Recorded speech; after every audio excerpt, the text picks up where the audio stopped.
అత్యధిక వర్షాలు పడుతున్న కారణంగా తెలంగాణ రాష్ట్రంలో అనేక జిల్లాలు వర్షానికి అతలకుతలమవుతున్న మాట వాస్తవం.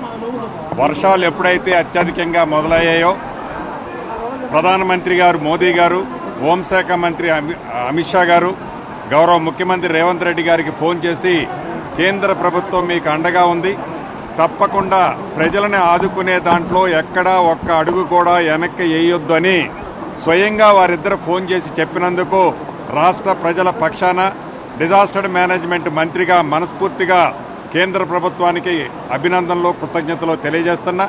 అదే రకంగా ఈ విపత్తుని పరిశీలించడానికి దేశ వ్యవసాయ శాఖ మంత్రివర్యులు, అదే రకంగా హోం ఉప మంత్రివర్యులు, అదే రకంగా బొగ్గు గనుల శాఖ మంత్రివర్యులు కిషన్ రెడ్డి గారు, ఎంపీలు ఈటెల రాజేంద్ర గారు, విశ్వేశ్వరరెడ్డి గారు, మిగతా ఎమ్మెల్యేలు అందరూ వచ్చి ప్రత్యక్షంగా ఈ ప్రాంతంలో జరిగిన నష్టాన్ని ఎమ్మటే అంటే ఇన్సిడెంట్ జరగడంతోనే వచ్చి చూసినందుకు మనస్ఫూర్తిగా ఈ ప్రాంత ప్రజల పక్షాన అభినందనలు, కృతజ్ఞతలు తెలియజేస్తున్నాను.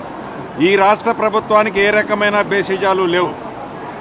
ఎన్నికల వరకే రాజకీయ పార్టీలు, ఎన్నికలు అయిన తర్వాత ప్రజల పక్షాన మంచి చేయటం కోసమే ఇక్కడున్న ప్రభుత్వం కానీ కేంద్ర ప్రభుత్వాన్ని సాయాన్ని అడిగే దాంట్లో ధనిక రాష్ట్రమని గొప్పలు చెప్పుకోకుండా ఉన్న యథార్థాన్ని ఏందో కేంద్ర ప్రభుత్వానికి విన్నవిస్తే మంచి జరుగుతుందన్నదే ఈ రాష్ట్ర ప్రభుత్వం యొక్క ఆలోచన.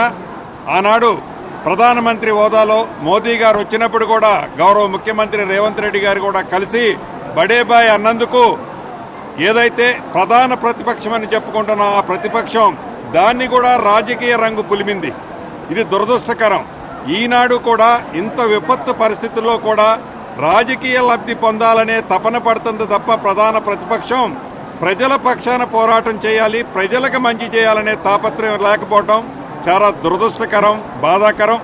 ప్రాథమిక అంచనాల ప్రకారం రాష్ట్రంలో సుమారు 5,438 కోట్ల నష్టం జరిగినట్టు గౌరవ ముఖ్యమంత్రి గారు ఈ వివిధ శాఖల ద్వారా సేకరించిన వివరాలని కేంద్ర ప్రభుత్వం